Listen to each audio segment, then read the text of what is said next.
Right, welcome to the Way of the Servant, as part of the books that in the series, like Way of Mastery. But actually, we're not using that much of the book, so we're say traveling around in the book of Joel, parenthesis in eternity, the Way of the Servant, the book, and New Testament. So today we do the scriptural references. Scriptural references related to the idea of servantship. And that's kind of, nice to read. It is actually absolutely beautiful what is being shared. And so I'm using John 15, and I'm using Paul's letters, prison letters. And those are just totally amazing. I was with Paul this morning in prison, and it was like this. It was really like this for me when I read it. It's like it touched me so deeply. So I love to share some of that with you. So talking about servantship, you never know how that's going to look, and that's really true.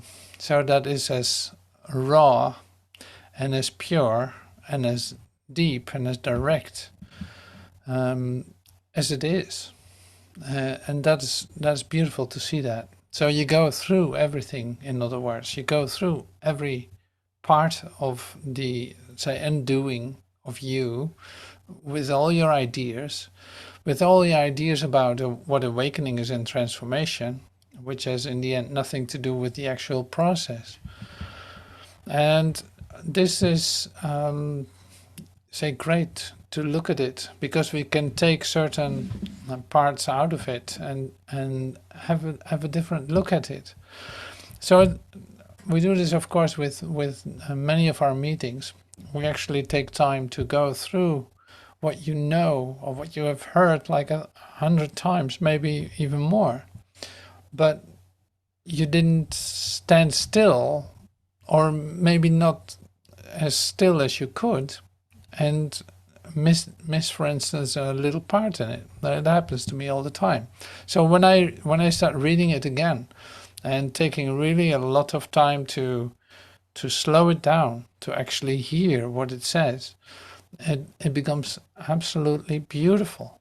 And it seems like it's coming alive, just like I had with Paul in the prison letters. I had no idea. So, and I cannot explain it either, of course. I cannot explain what that was, but that was a recognition and then joining of minds, which is totally beautiful. So this and more will pass by today. And I'd like to start with something that I already read to you, but it's so great to use it as an introduction again to the idea of servantship. Even though this idea of servantship might get a little turnaround today too, in something that John is saying. But I'll keep that for what it is for now.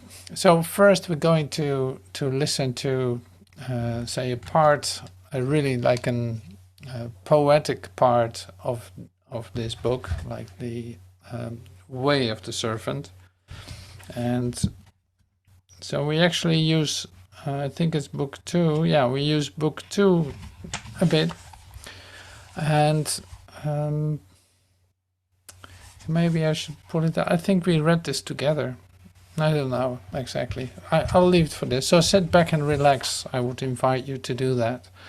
And I'm starting to read in this poetic part of book 2 of The Way of the Servant, which is really like a chapter.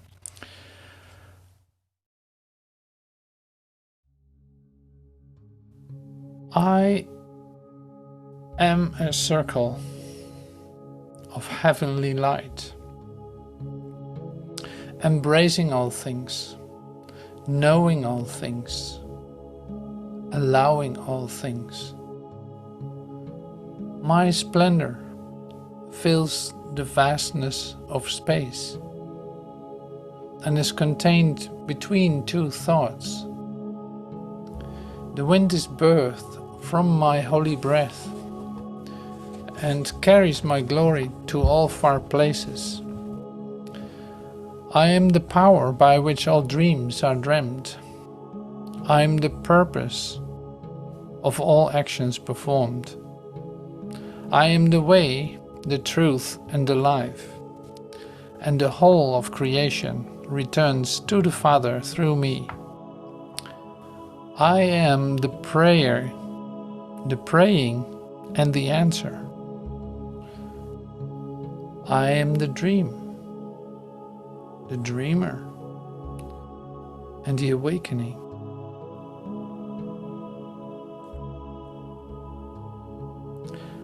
I am the sin, the sinner, and the salvation. I am the vast ocean from which the dewdrop arises. I am the tear on the cheek of a newborn who brings me into form and time. I am the words before your eyes, the writer, and the one who even now reads. I am the one dreamer, bold enough to imagine the illusion of separation, and the one worthy of releasing the allure of sleep. I am simply that I am.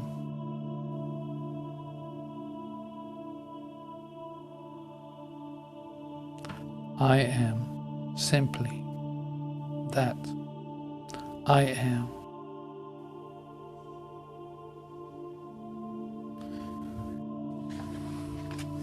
So I want to be still with this for just a moment.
All right, thank you.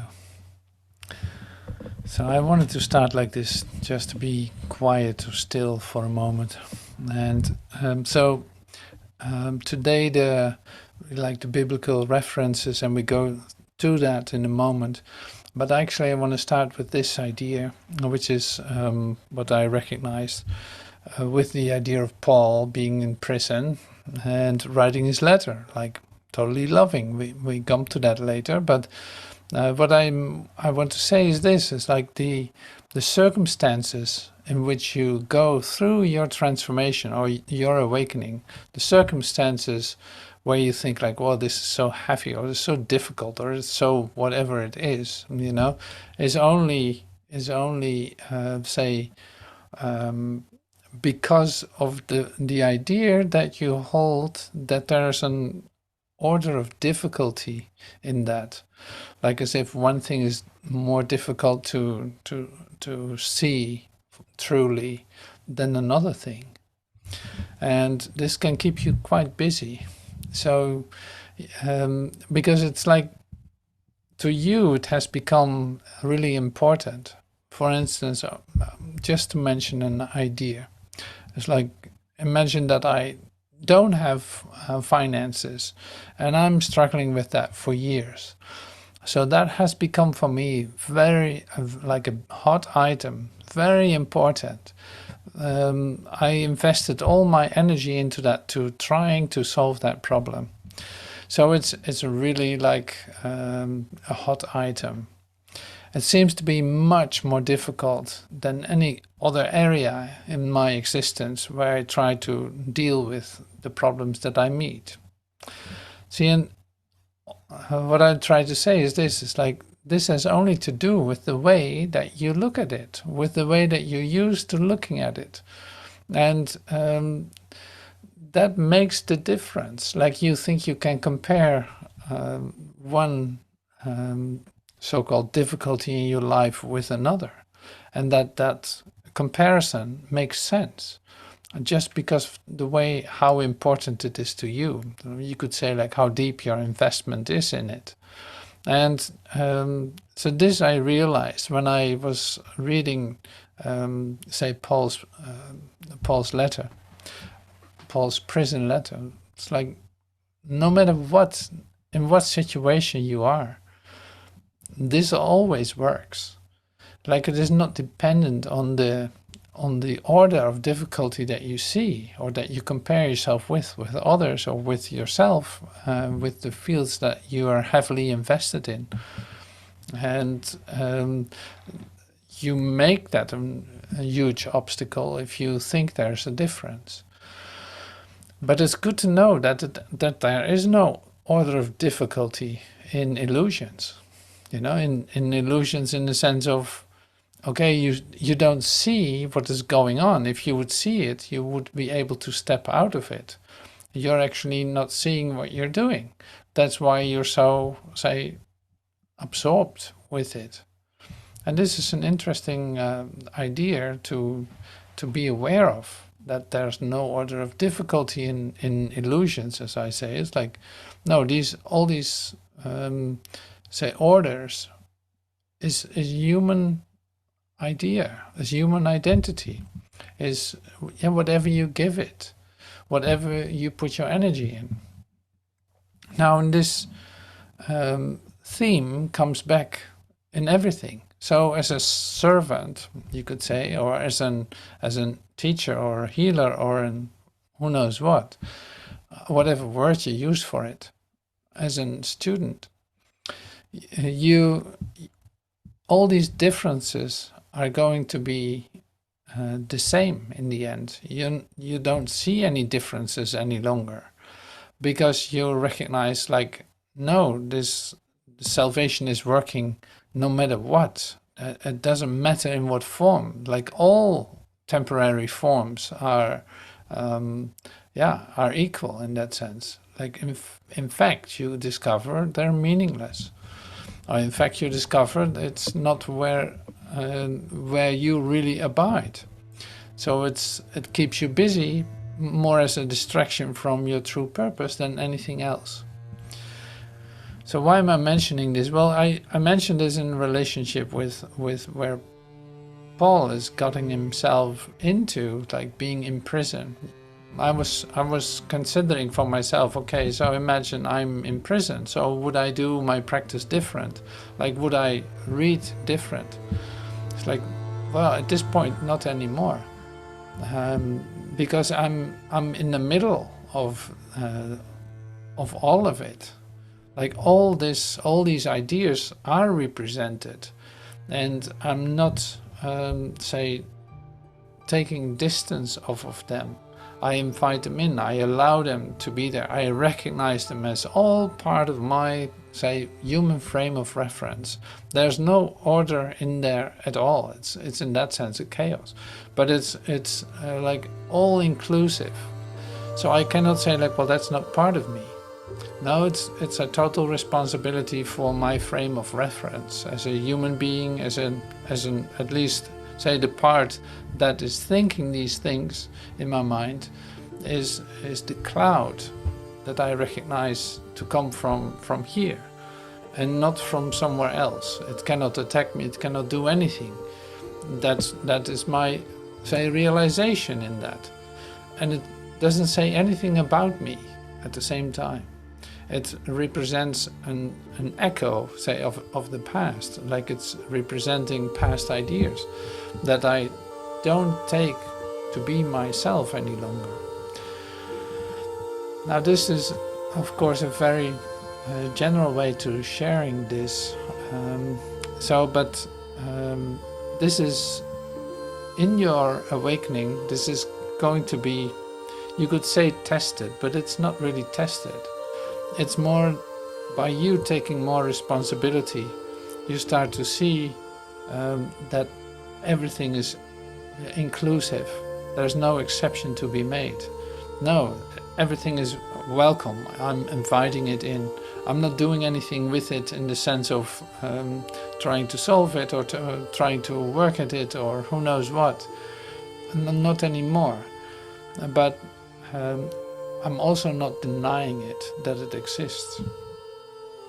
Now and then, whether you find yourself in prison or whether you find yourself in the most incredible situation that you could ever come up with, or whether you just started a love relationship, or whether you just went through a divorce, or whether you just left someone behind and walk around in grief.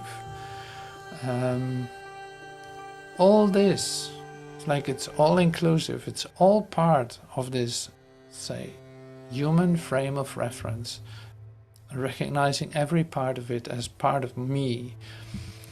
But it doesn't stop there. So I think this is what we will be talking about today. It will come back in the things that I share, but also just giving Paul as an example. Whether you cannot go anywhere, whether you're completely locked up, whether in prison or in your thoughts frame, that would be the same situation in that sense, if you identify with the place that you find yourself, if you see that as something that you are. So today we're about to leave that place, you could say. It's like we're actually not taking that place in which we think we find ourselves to be our home.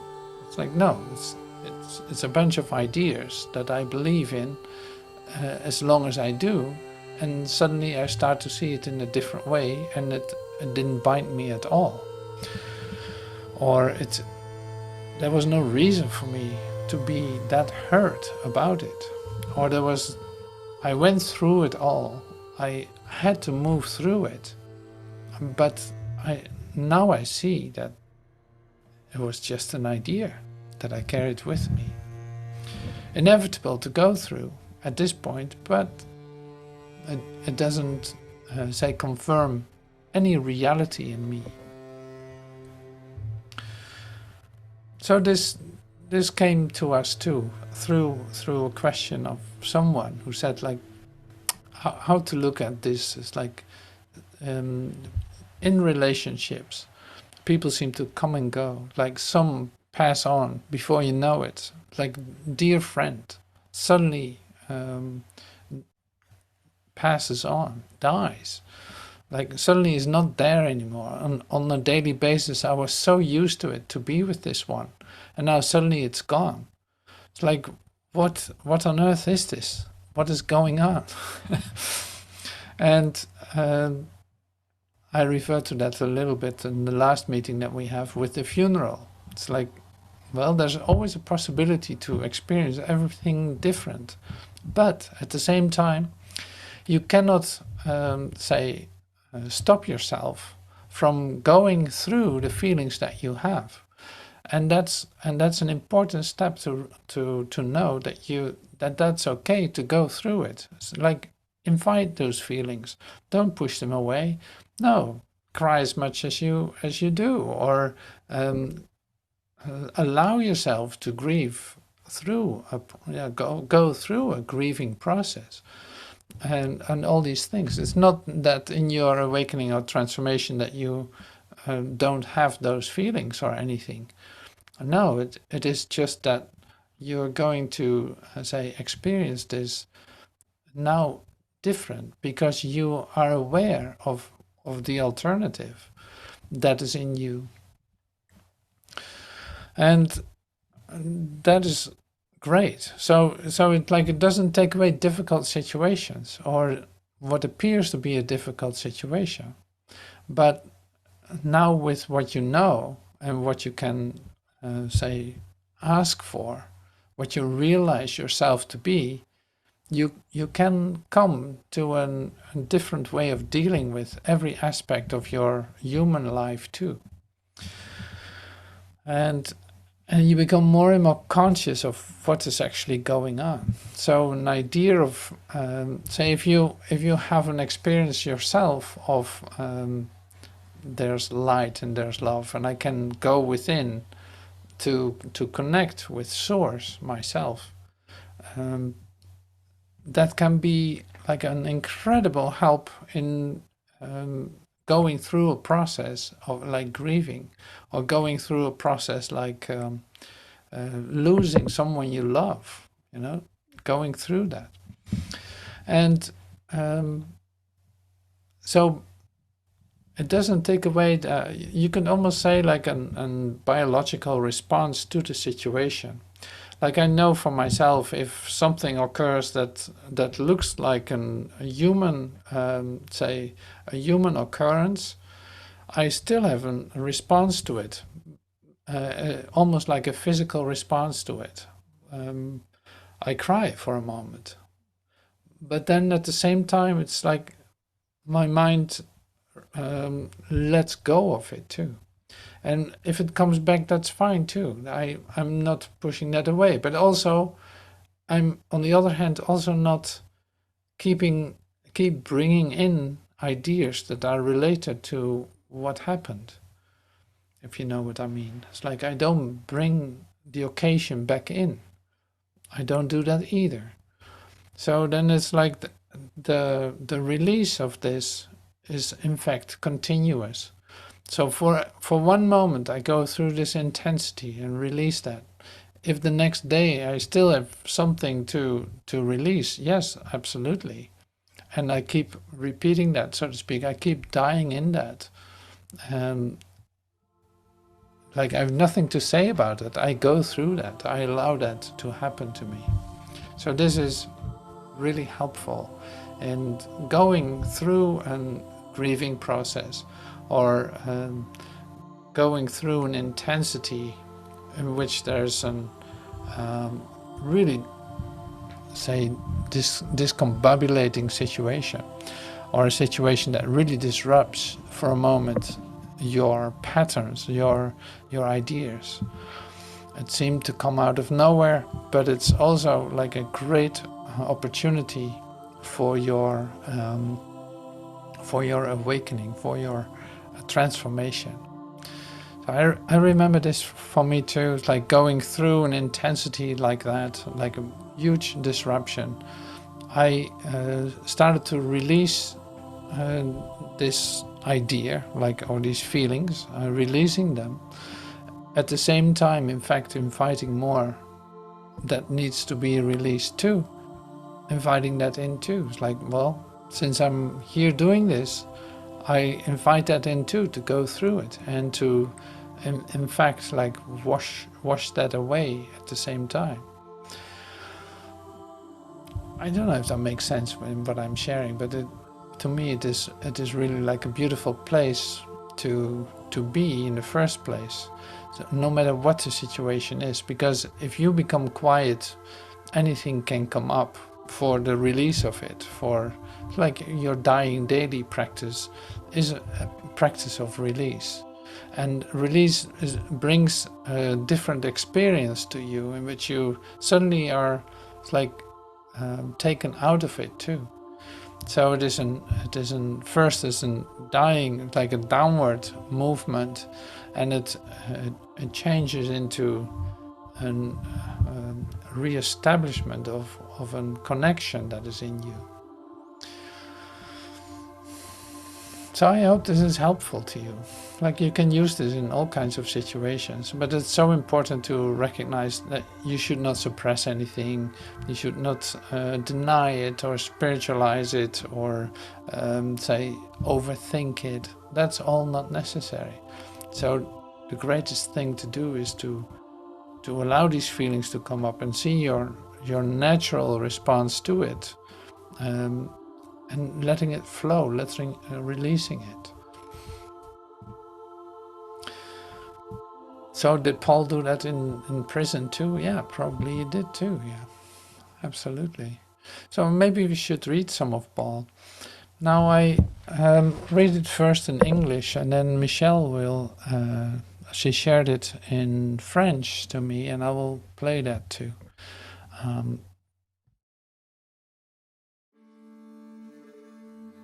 So this is the prison letter from Paul to Philemon. Philemon was a friend of him.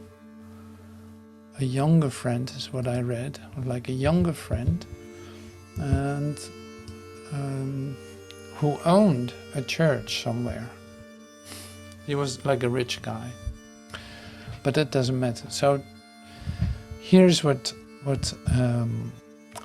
Paul writes, which is totally amazing, I think.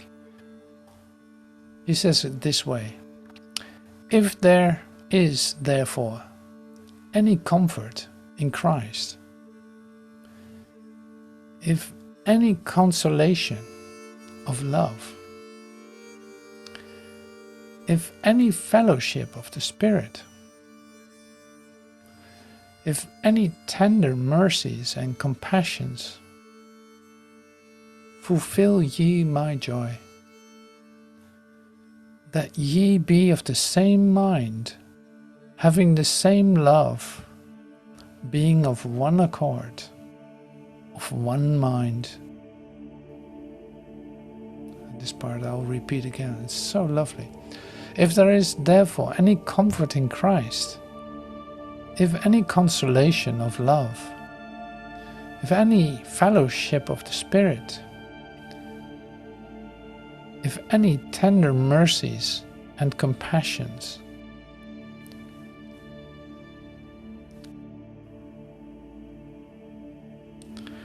fulfill ye my joy,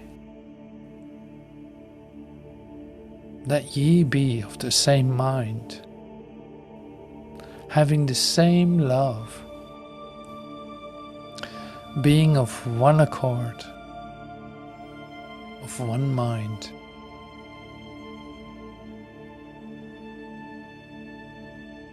Doing nothing through faction.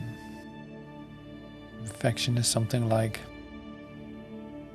fragmenting, like a little subgroup or something. Like doing nothing through faction or through vain glory, like pride, but in lowliness of mind, each counting other better than himself, not looking each of you to his own things, but each of you also to the things of others.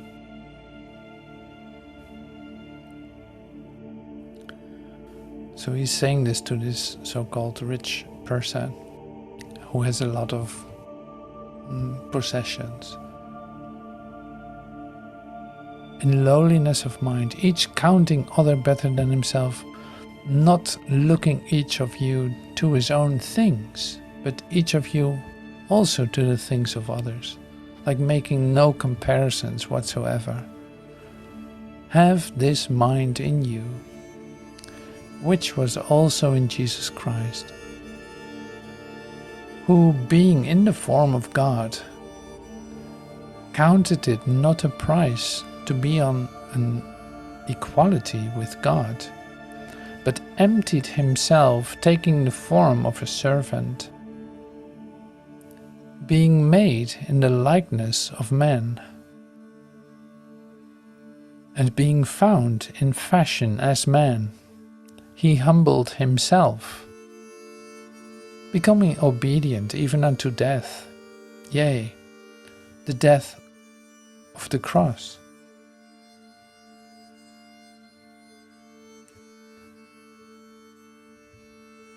Have this mind in you, which also was in Christ Jesus, who being in the form of God, counted it not a prize to be on an equality with God, but emptied himself, taking the form of a servant, being made in the likeness of man, and being found in fashion as man.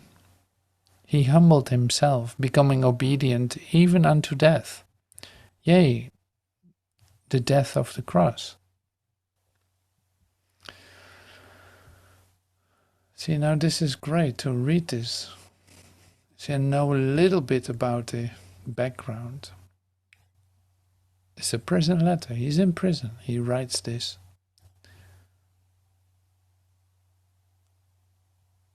If there's therefore any comfort in Christ, if any consolation of love, if any fellowship of the Spirit, if any tender mercies and compassions, fulfill ye my joy, that ye be of the same mind, having the same love, being of one accord, of one mind. Ah, that's so great. I love that.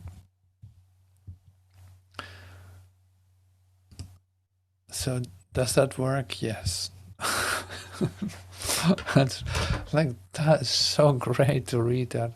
I love that.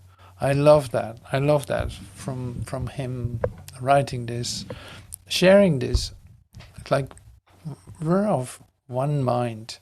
Like nothing can imprison that. Like no, this goes beyond all of it.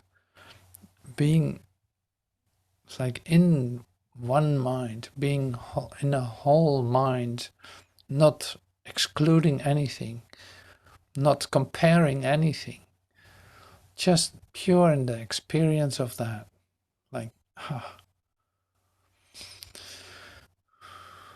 So he still brings everyone home if you read it. You know, it's just amazing. He brings you home. He literally is healing you while you read it. He's putting you right in the same place as he is. And that has nothing to do with the location, but it has to do with your home. You know, like this. It's like, oh, it's your home. It's home. So that's so beautiful.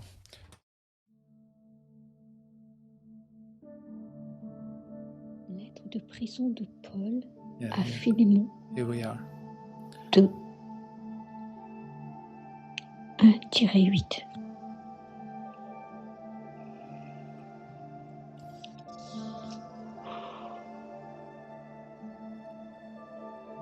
S'il y a donc quelque consolation en Christ,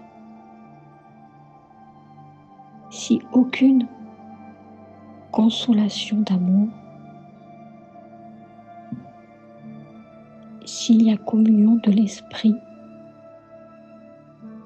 si de tendre miséricorde et compassion remplissaient ma joie, que vous soyez de même avis, ayant le même amour, étant d'un commun accord, d'un esprit, ne faisant rien par faction et pour vaine gloire, mais dans l'humilité, chacun comptant l'autre mieux que lui-même.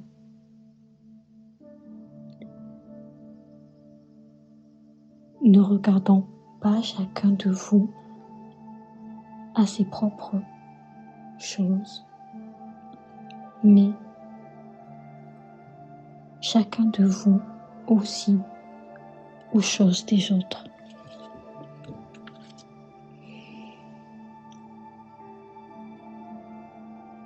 ayez en vous cette pensée qu'il était aussi en Jésus-Christ, qui était sous la forme de Dieu. Il n'a pas considéré comme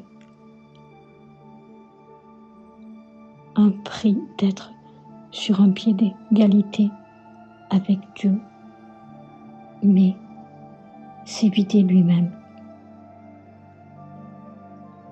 prenant la forme d'un serviteur,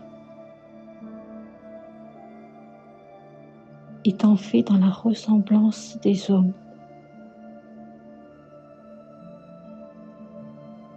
Et étant trouvé au monde en tant qu'homme, il s'est humilié, devenant obéissant jusqu'à la mort. Oui, la mort de la croix.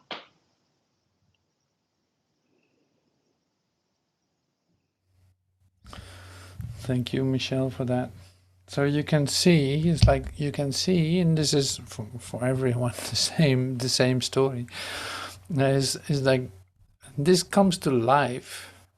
This comes to life in you, and it comes to life in you, like literally these Bible passages. And I love to use that more and more, because it's like that comes to life when you're actually allowing that to touch you, to read what it says and let it completely affect you. Literally communicate with it.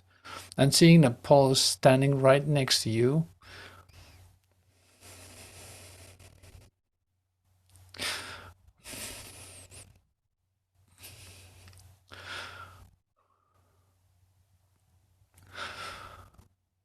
and literally offering you everything. You cannot experience that by just looking at the book or reading through it, looking for something or anything. No, it's like, no, here something really profound happens. Like there's a real communication being offered. The Bible, so to speak, is alive. It is a living word. It's like directly related to source, and it has everything to do with you, since the source is in you. So it's almost like you look in a mirror, like you look in a perfectly clean, bright mirror, looking at your own holiness for just an instant, and immediately it becomes overwhelming. Just like I was overwhelmed with the idea. Like it's an overwhelming experience if you allow that to happen to you. So, and it can only come to life in you, and that is so beautiful. It is so beautiful to let that happen to you, and to just be completely vulnerable, to allow that to occur. Of course, I say this very dramatic now because I'm in the middle of an experience like that. But this is everything to do with you. This is just like the gift I received to share with you. And with Michele, she was just reading it, going through, like when Paul speaks about one mind, that's you. It's like you're a whole part of that. It is directly related to all the love in the universe, which is you. So this is how personal it gets, you could say. It's like it becomes so personal, so private, so intimate that there's no boundary at that point. So that's so beautiful. So bringing back some other parts in this, like since we're into reading New Testament right now, I have some John 15 that I'd love to bring to you. Love and joy perfected. So here's a phrase you've heard like 1,000 times, but if you actually listen to what it says, and you're going to do that right now, it's like, as the Father loved me, I also have loved you. Abide in my love. This is Jesus saying this. This is John saying this. This is any whole mind telling you this. As the Father loved me, I also have loved you. Abide in my love. If you keep my commandments, you will abide in my love, just as I have kept my Father's commandment and abide in his love.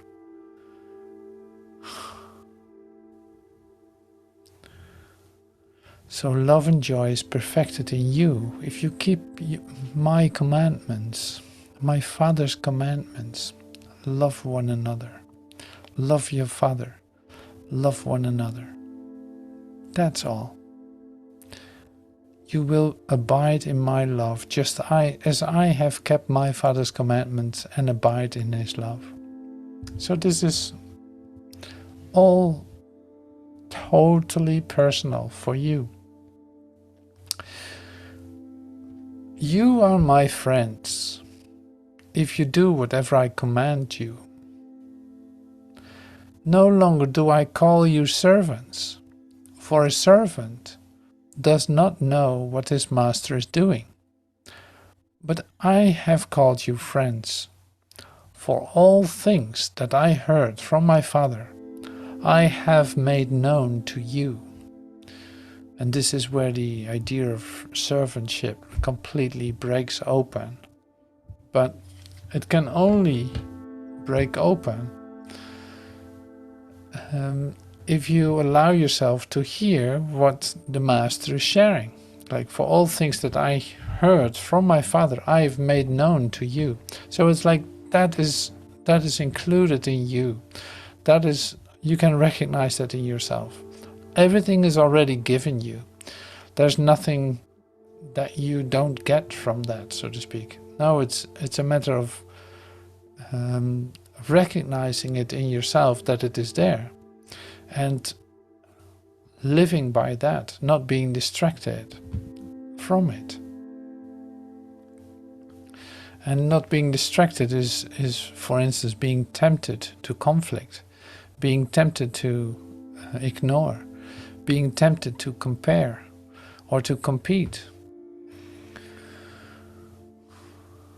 If that does not happen, then this is your natural inheritance, like it's completely given.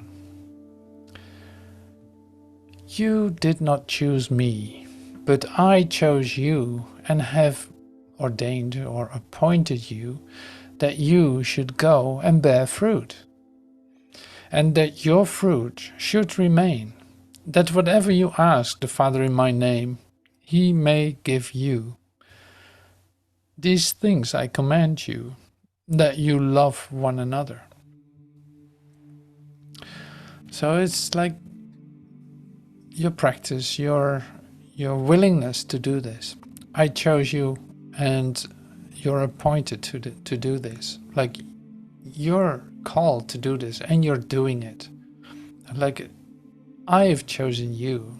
That's what Jesus said. Like, I have chosen you and I've ordained you that you should go and bear fruits. Like, literally, not only listening to this message, no, letting it bear fruit in yourself.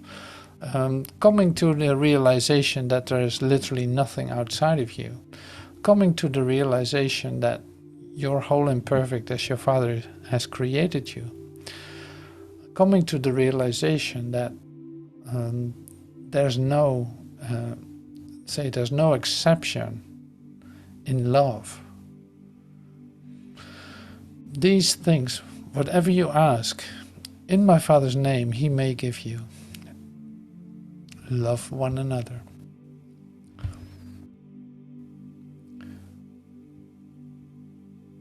So it's like in the asking the Father, I could go a little bit deeper into that. It's like asking the Father, it's like asking Spirit for everything that you need.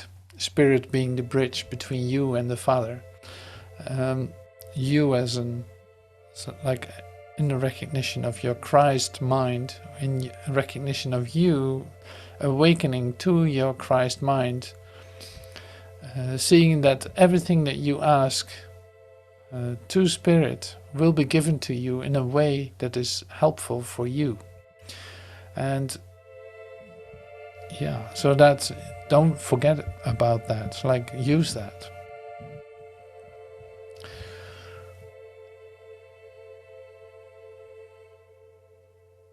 Become complete. You could say like, be complete, be whole, be of good comfort, be of one mind, live in peace, and the God of love and peace will be with you. Become complete. That's a great one too, that it's actually said this way. It's like, become complete. See that you're not separate from anything. It's like there's always connection. There's always, like, you're a whole part of all of it. So your brother is not separate from you. God is not separate from you. Paul is not separate from you. Or like, there's no such thing as separation. Become complete. Don't allow yourself to think in terms of separation and of differences. Be of good comfort. Know where your comfort is. Your comfort is not in conflict. Your comfort is in peace. Be of one mind. Don't think in terms of separation, but be of one mind. Know that minds communicate because there is only one of them. Like, there's no mind outside yourself. No, it's all you. It's all inclusive. It is you communicating directly with every aspect of creation. Live in peace, and the God of love and peace will be with you.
Thank you so much for joining in that.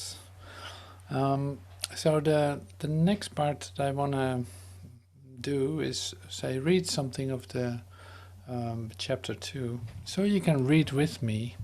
I open up the christmind.info website where we can read directly. I'm starting at, say, book 2. I'll show you. It's not even here. Wait.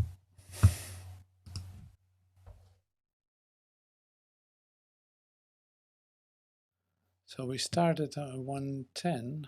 If you feel like reading with me, you're welcome to do that. Otherwise, I read it. That's fine too. Whatever you like. So, okay, but we're just gonna read it. I'll come back to it later.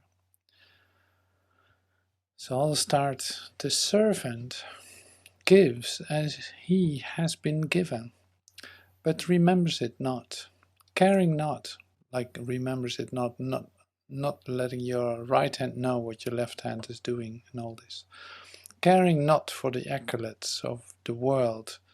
He collects no ribbons and keeps no trophy, but the face of Christ seen in each he serves is etched in his awareness forever. He remembers them and gives thanks to the Father, for the servant lives and the simplest of truths. My brothers and sisters, on my salvation.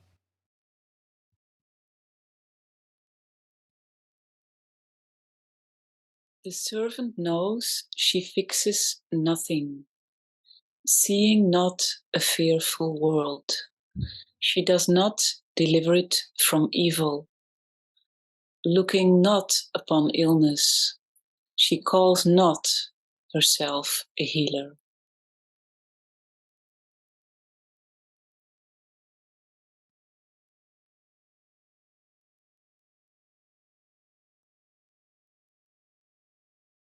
Herein learn the secret of the miraculous.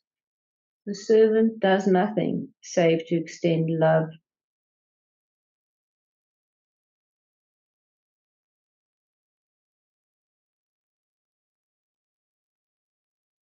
Herein learn the secret of the miraculous. The servant does nothing save to extend love to the Christ who dwells in another, having learned to see past the appearances that are in the world, and the one who is ill recognizes that the servant has recognized her as she is, and decrees, I am seen as I am, and release my illusion now.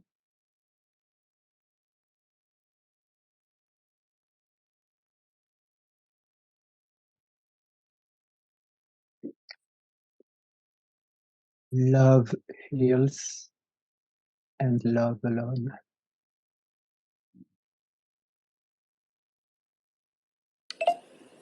Those unaccustomed to miracles run after the servant, asking, "How do you do these things?" To which the servant replies, "Love has done these things. Of myself, I only ask that my Father correct my perception of you."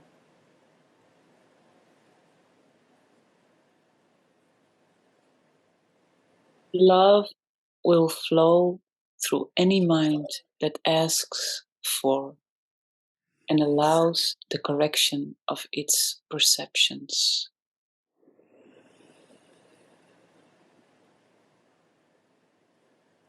How then does the servant serve?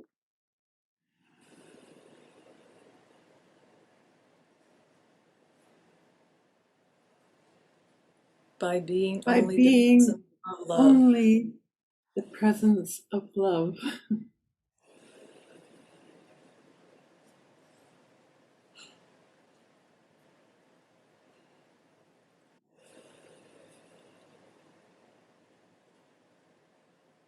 The extension of love, untainted by the thought of a doer, is the quality of genuine service, a reflection in this world of the love which begets eternally, the holy and only begotten child of God.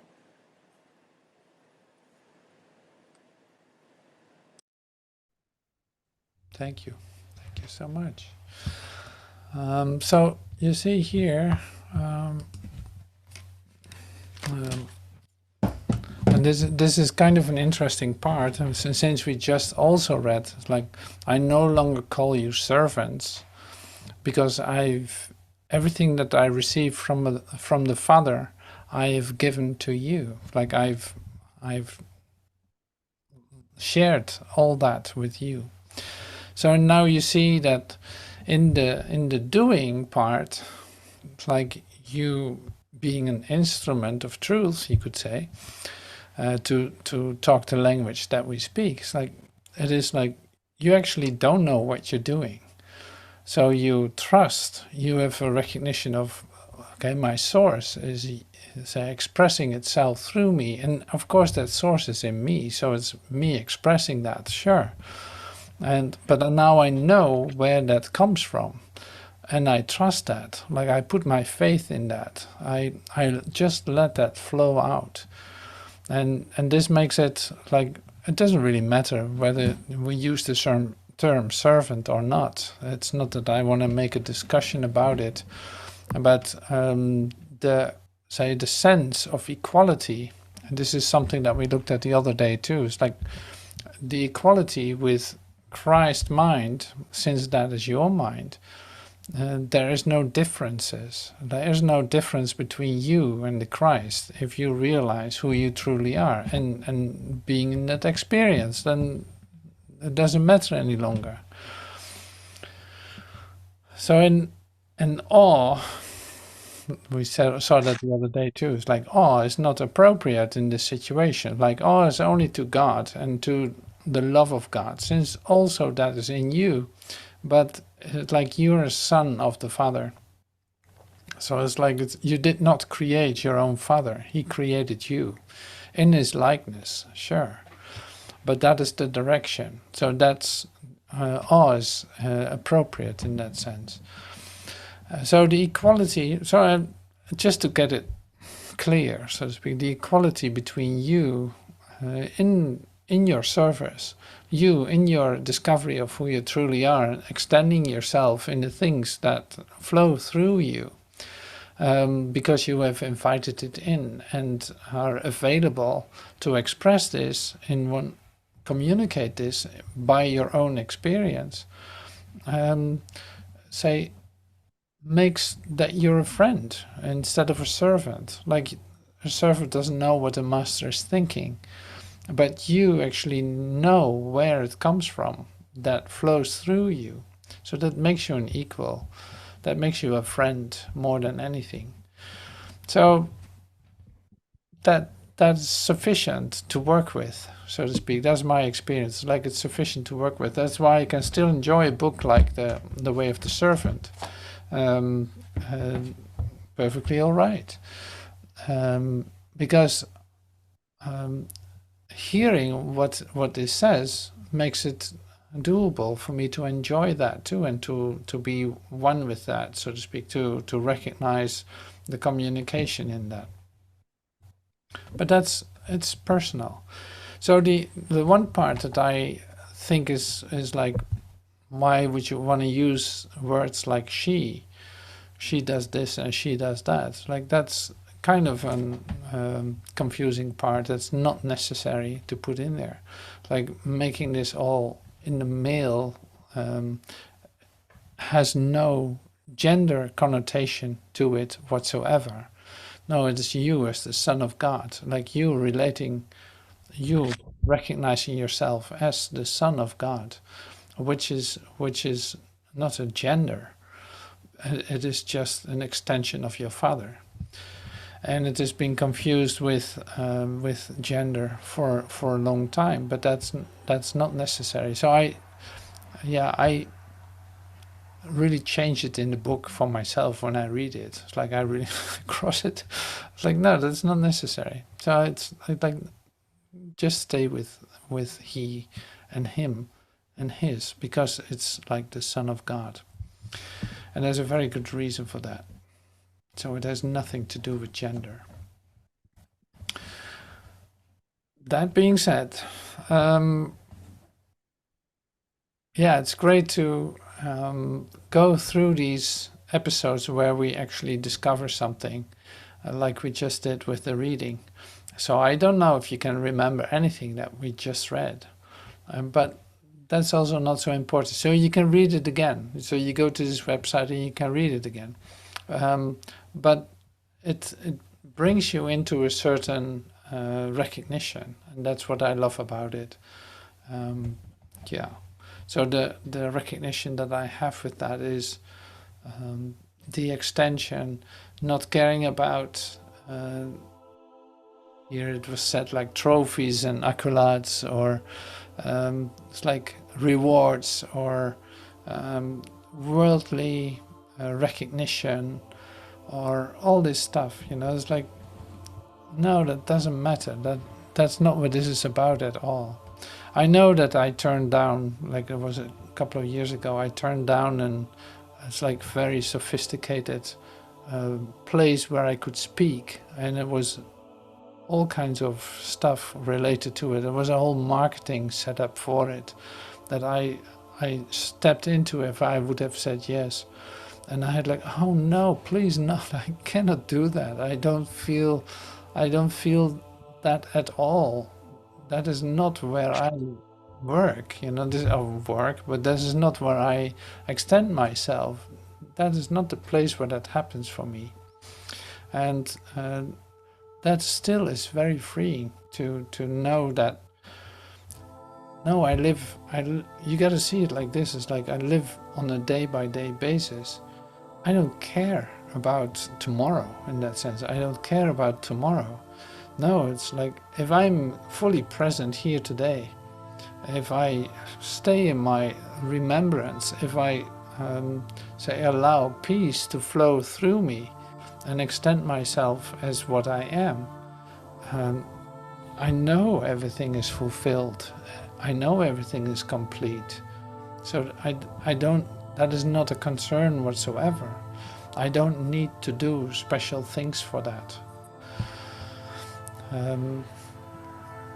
Because then I immediately bring it back down into a horizontal way of dealing with it. And that's just not attractive to me whatsoever.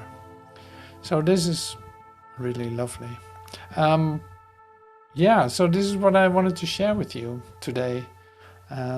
So we will play some music, and if you have a question or anything, please let me know, or you want to bring something in, you want to share a poem, or you discovered something in the book that you really love to share that was so amazing, or in the New Testament that you just discovered for yourself.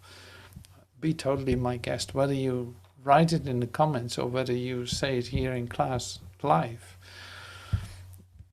And either way, thank you for everything. Thank you so much.